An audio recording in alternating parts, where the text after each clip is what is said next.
Hello, fellow Bretons. Luke here, with an unexpected Sherlockian conversation. Today, Gus sits down with actor Hugh Bonneville, inventor of Rugg's Skatery and Granada's adaptation of The Dying Detective, and Lord Grantham, star of the international hit series Downton Abbey, to discuss his brand new collection of Sherlock Holmes audiobooks, as well as his adventures with Jeremy Brett on the Granada series. Let's listen in. So, how did the Sherlock Holmes Stories project come about? I mean, how did you get involved? This was just a very happy, straightforward call from my agent saying, "Do you want to record some Sherlock Holmes?" And I have a very fond. I'm not by the way, a Sherlock Holmes aficionado by any means. And I thought, well, this would be a good way of making me read the stories. And I'd enjoyed doing, as we'll talk about, I'm sure, the Jeremy Brett episode all those years ago. And so I said, yes. So it was really just a straightforward conversation, really. Very nice, very nice. So, I mean, in all, Doyle wrote 56 short stories, 4 novels. How do you and the producers decide upon which stories you're going to present in this series? I don't know. I was just originally suggested that we do 7, which included the Speckled Band and a couple of the more well-known lines, the well-known ones, the Speckled Band and what's the other one? The Devil's Foot. There's the Dancing Men. You've done quite a few. Yeah. So basically, the producers proposed 7 to start with, and they seemed to go down quite well. So we did another 7, then I'm in the middle of doing another 7. So I think, with a fair wind, we'll probably record. It would be a nice thing to record all 56 if we can. Oh, great. Well, I mean, of the ones you've done so far, do you have a favorite? Gosh, I don't know. I find each of them so intriguing because obviously with every story you read, you're actually getting a hint into the author's mind, And while structures seem fairly similar and also quite confusing or perplexing at times, because of course they're narrated by Dr. Watson, but often you've got Holmes narrating a story within a story, or you've then got characters being quoted by either Holmes or Watson, or indeed a third party. So for me as a reader, I'm constantly thinking, well, how good an actor is Sherlock Holmes, or how good an actor is, Mr. Bloggs, who's quoting his daughter or something like that. Right. So I have to you do sort of suspend a bit of disbelief and go, well, look, I'm just going to try. But obviously, you've got to try and differentiate between the voices, and I'm doing female as well as male, and all that sort of thing. Right. But the ones I've enjoyed most are, I think, the ones that are actually most chilling. I like the Speckled Band, or the Red-Haired League. I think that's so preposterous, but it's so ingenious. You're taking down one route and then it diverts to another, and there's actually a really serious bit of plotting, right behind it all. So I just with each one I read, I feel more sort of impressed by Conan Doyle's imagination and that sort of sense of, it's almost like a sitcom setting. You're going to start at one place, Baker Street, and probably end up there. But you'll go off on these extraordinary journeys in between, often on a train to either. He seemed to have quite a predilection for southeast and southwest London, home counties and that sort of thing, and then obviously the West Country of England as well. So I haven't had a favourite yet, but I'm constantly being surprised, which is great. Yeah, well, that's great. I mean, verbalizing the prose, though, it's kind of its own journey, narrating a book. Any insights into the author's style? I mean, obviously, Conan Doyle it's 100 years old at this point, but still very relevant in many ways. I mean, any insights that reading the stories has provided you? I've really enjoyed the way that using Watson as a narrator allows Conan Doyle to be the innocent, to have things explained to him, to the audience. If you were doing it all from Sherlock Holmes's point of view, he's so sort of intelligent and ahead of the game that he would not bother imparting some of the knowledge or some of the plot. But by Watson being a slightly not less intelligent, but less on the case, so to speak, he can say, "I'm baffled by this, and my esteemed friend confuses me about that. So let me explain," or right. I've asked him to explain more. So Watson it's a very good device, authorial device, to have someone who's able to ask questions or to comment on how confusing things are, or how brilliant his friend is, and all that. So he really is able to put Holmes onto this slightly, if you like, mysterious pedestal. And I love the way he describes him. In so many stories, you get these hints of what a cold and distant figure he is, with his aquiline nose and his pipes and his eccentricities, and when they're living together. I mean, I love the fact also that there seems to be a chronological change over time. As first of all, Dr. Watson is living there as a paying guest or whatever, or they share rooms. And then by the end, latterly, he's clearly moved out and got married and hardly sees Holmes, and then revisits. So I love that there's a background arc. Conan Doyle could have set them all in the same year, but he doesn't. It's like a sort of diary almost. And actually, I'm reading them all out of sequence, so I don't know the chronological order of when they were published. But you do get a sense of an evolving relationship, and perhaps even a bit of a sort of the odd couple, falling out from time to time. And please, will you not put your tobacco in the slippers or whatever it might be. So I love that sort of detail, and I'm impressed by the sort of hints at, if not misogyny, then certainly a weird misunderstanding or mistrust of the female sex by Sherlock Holmes, and which Dr. Watson doesn't share at all. Right. So it's fun. I'm reminded sometimes of Professor Higgins, in My Fair Lady, or in Pygmalion. This sort of bookish academic who's obviously been so closeted off from the world in his early life that he doesn't really know how to handle the opposite sex as much as being afraid of them. We were recording one the other day where Watson says, I thought he was just a man. He sort of almost emerged into life fully formed. He never referred to his people, i.e. his family. And then suddenly he starts talking about his brother as being this far more intelligent and talented version of himself. So there's always these surprises of character detail that are revealed.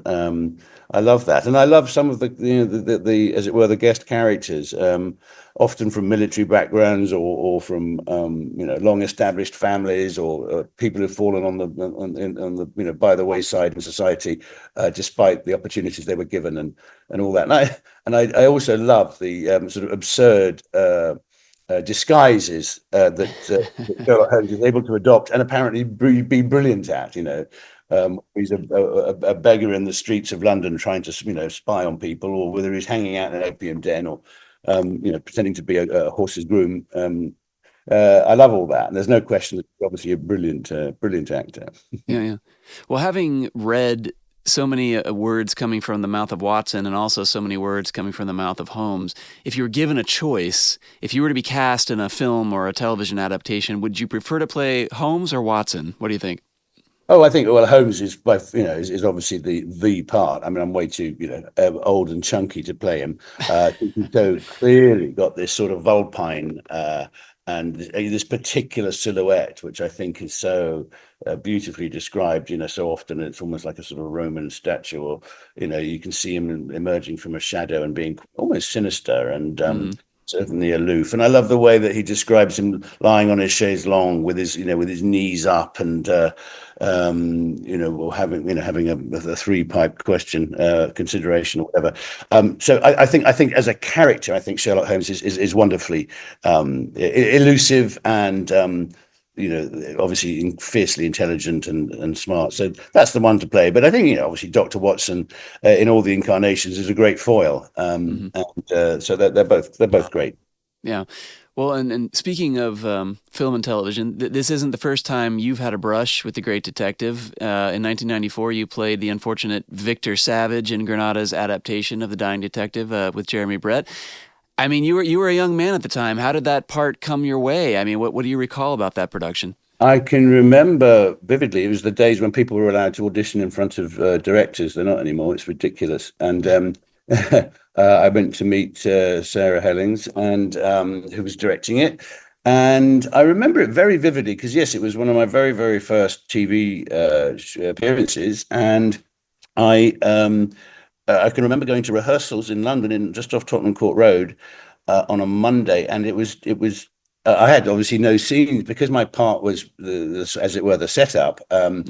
My character was dead at the first commercial break, so I never got to have any scenes. with Sherlock Holmes. And I can remember going into rehearsals and Sarah the director, just catching me at the door before I went in and saying, "He's here." And Jeremy had come in on his day off because he wanted to, I think, to welcome me, which was very kind, but actually, I think to keep an eye on Sarah, because I think Ah, by that stage, I don't know how far they were into production, but he was Sherlock Holmes, and it was very much his baby. And so when we were rehearsing, myself and Susanna Harker and Jonathan Hyde, we were rehearsing these scenes. And Jeremy, I wouldn't say he'd quite chip in, but he'd certainly be hovering and perhaps have a quiet word with Sarah after we'd done a run of a scene and suggest a few things. So he was very, very present. But I think my first image of him was, funnily enough, a very Sherlockian one. It was Holmesian. It was coming through when I did come through the door into the room. This was the day when people smoked a lot, and there was a booth in the corner of the room. It was a sort of converted cafeteria where we were rehearsing, and there was this silhouette of the light shining in through the window through this plume of smoke, and there was this perfect silhouette of Jeremy sitting there having with a little move of his cigarette in his mouth, and it was a very iconic moment for me. very cool. Very cool. Did he offer you any pearls of wisdom as a veteran actor? Did he give you any direction? He didn't personally. He was very diplomatic that way, as I think the first rule of of being an actor on set is don't give other actors notes. Sure. You always do it through the director. You have a particular issue. Well, that's the polite way of doing it anyway. Yeah. And he didn't. He was incredibly generous, though. I remember, and I even today, you still learn every day that you're doing a job, and I learned so much just from watching him and Edward Hardwick together. Because once we started filming, we did overlap a bit, but as I say, we were in the same scenes. So really, just about conduct on set and behaviour with the crew and all that. I mean, you can tell a good show when the crew is happy and ticking over and no one's throwing their weight around. And so while yes, he was of course the star. He was never a sort of heavy presence. He was always a good-natured one, and he was incredibly sweet to me. I remember we were filming based in Leeds, no Manchester, I mean, and it was the opening of Phantom of the Opera. Hmm. So this is how long ago it was, and I went. There were a few tickets, and so I went along. And Jeremy, I think, sort of decided I was his bright young thing for the evening. And Gillian Lynn, the choreographer, was there. And across the foyer, he called Gillian, darling, meet. I was then Richard. Meet Richard Bonneville. He's the star of our new episode. And of course, I was so touched that he should make such an effort, but deeply embarrassed because I was not the star of the episode. He was the star of the episode, and I was, as I say, dead by the first commercial break. Well, that's wonderful, though. I mean, I meant to ask you that question. What was the reason behind the name change? Oh, it's very pedestrian. When I was starting out, there had been a Hugh Williams in equity. My full name is Hugh Richard Bonneville Williams. And so I thought, well, I'll go with my middle names because then there's no confusion with the former Hugh Williams.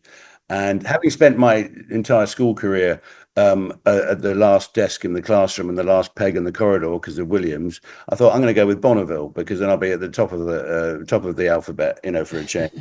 And in those days, there was a lot of, well, I think there still is, alphabetical casting. So that was that. And then, so I thought Richard Bonneville, was a nice clean break from Hugh Williams. And after about sort of 5-6 years in the industry, lots of people started calling me Richard, and lots of people, of course, still knew me as Hugh. And I remember going to one party and my host not introducing me to anyone because he didn't know what to call me. So I thought, oh, stuff this, I'll go back to Hugh. And that led to some funny confusions for a couple of years because a couple of producers said, has this guy has he got a brother called Richard? And I'd sort of play along a bit and say, yeah, we don't get on. And what have you heard about Richard? Because so that's a rather boring version of why I changed my name for a bit. That's neat.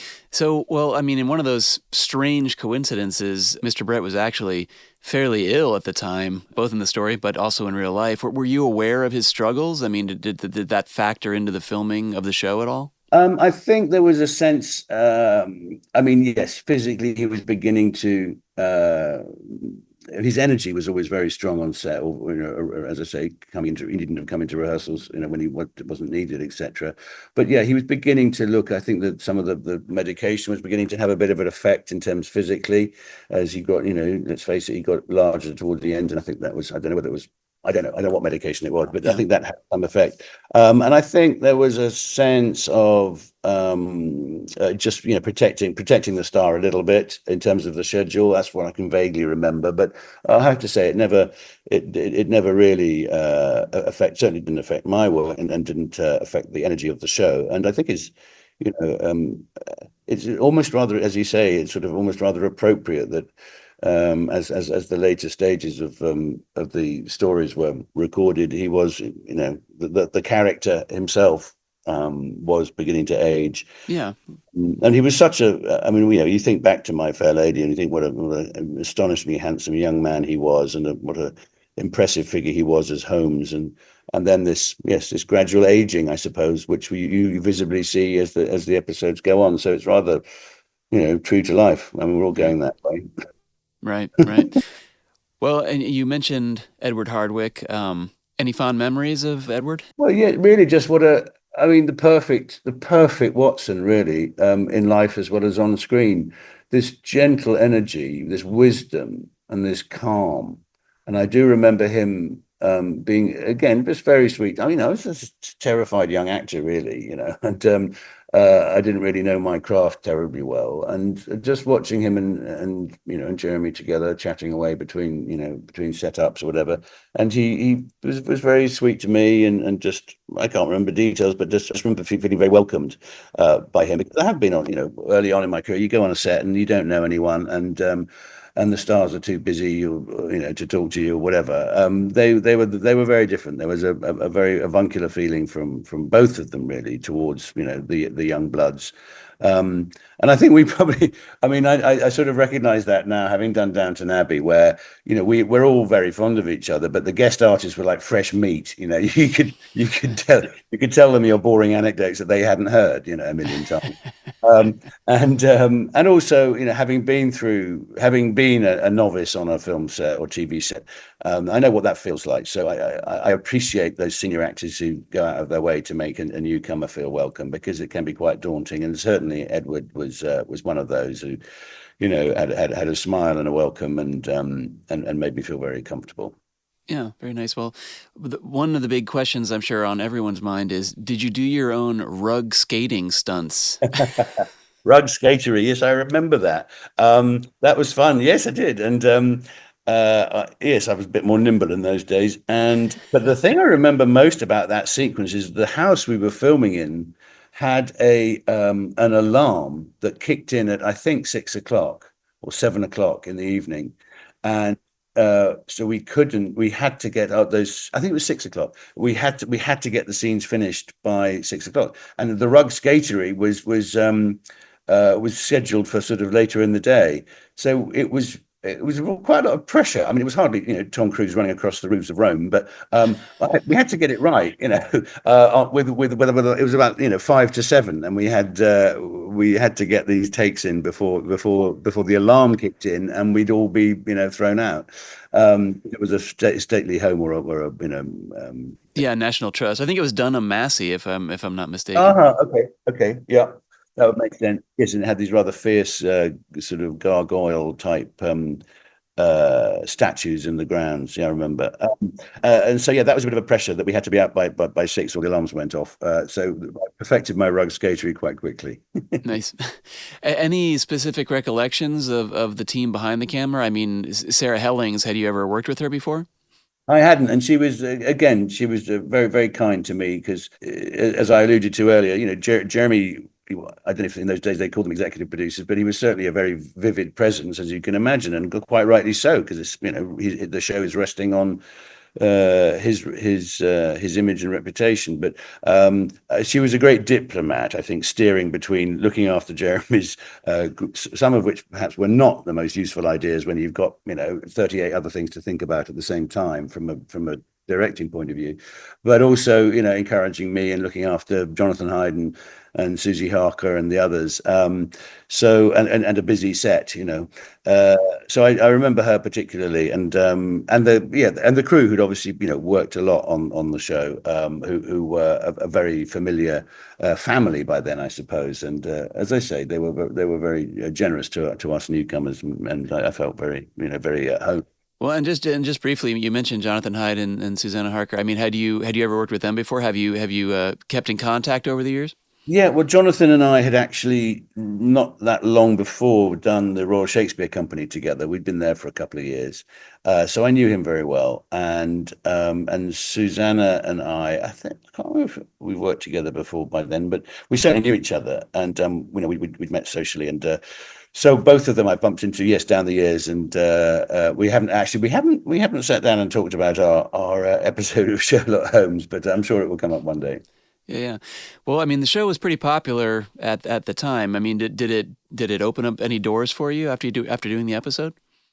I was very fortunate around that time because having left the Royal Shakespeare Company, I thought I'd never work again because having had 2.5 years, of solid work on stage, and I'd never done any camera stuff. And then a director called Adrian Shergold gave me a break on a show called Stalag Luft with Stephen Fry, who of course is a well-known reader of Sherlock Holmes, and actually that sort of being in work led to other work because I wasn't available for a show. I wasn't available to go to London to audition for a show called Cadfael, which was a Derek Jacobi detective thing set in the 14th century or something, and so because I was unavailable, I was therefore more attractive to the producer. So they said, "Oh, if he's in work, he must be okay. So we'll give him the job." So I had this little run of these lovely little supporting roles where I was learning really about camera work.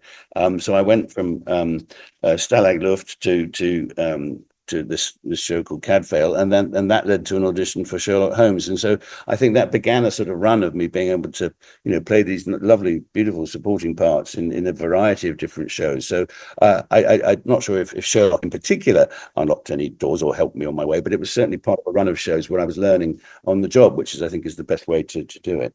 Well, so what other projects are you currently working on? What's next for you? Well, I'm currently recording another batch of Sherlock Holmes stories. So today I'm recording The Devil's Foot and The Norwood Builder here in Washington, D.C., where I am currently doing a production of Uncle Vanya. We did a month's run in Berkeley, California, and we're now doing a 3-week run at the Shakespeare Theatre in D.C. So I then go back to the UK and there's a couple of filming projects which unfortunately I can't mention because they haven't been sort of publicised yet. But there's a show called The Gold, which I did in the UK TV series. We've just done season 2 is about to come out. I think that's going to be on PBS in America and on BBC One, I think, and BBC iPlayer in the UK in the early summer. And then we have a new and final Downton Abbey film coming out in September. So there's a few things on the horizon. I'm very fortunate. Wonderful. I mean, well, last question, and we like to ask everyone this, but other than yours, do you have a favorite episode of the Granada Sherlock Holmes TV show? Did you end up watching much of them over the years? I didn't. I mean, I'm sure I have caught some over the years, but I didn't become a follower because of it. Did you have any communication with him after your show? What did you ever reconnect after the episode? No, I don't think so. I can't remember if we did a screening of the episode or not. But no, my fondest memory is of going to the only time I've seen Phantom of the Opera, and that was with Jeremy Brett, who described me as the star of the show, of his show, not Phantom of the Opera. To listen to Hugh's Sherlock Holmes audiobooks, look for Sherlock Holmes Short Stories on Apple Podcasts, BBC Sounds, or wherever you listen to your podcasts.